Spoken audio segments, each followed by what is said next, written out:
La bourgade agricole de Reitz passerait inaperçue si elle n'était pas l'une des villes les plus endettées du pays. La municipalité doit plus de 10 millions d'euros à la société nationale Eskom.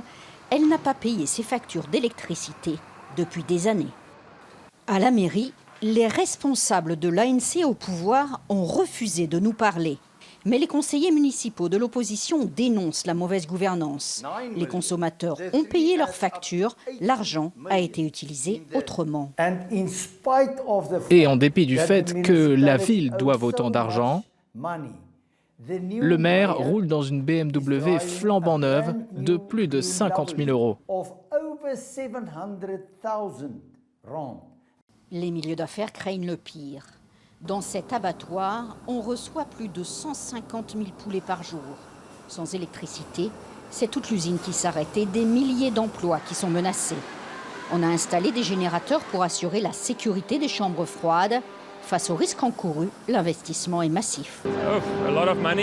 Ça représente beaucoup d'argent. Dans les 2 dernières années, on a investi plus d'1 million d'euros en générateurs au cas où. Mais ces générateurs ne sont pas une solution de long terme. La coopérative de la ville a donc commencé à négocier avec la municipalité. Bien sûr que je ne trouve pas que ça soit normal. Si je paie mes factures, je devrais avoir accès à l'électricité. Mais ça ne sert à rien de nous battre. C'est toute la communauté ici qui est affectée.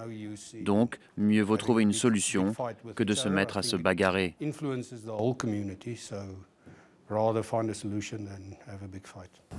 Les producteurs de poulets espèrent pouvoir payer directement leurs factures à Eskom, sans passer par la ville.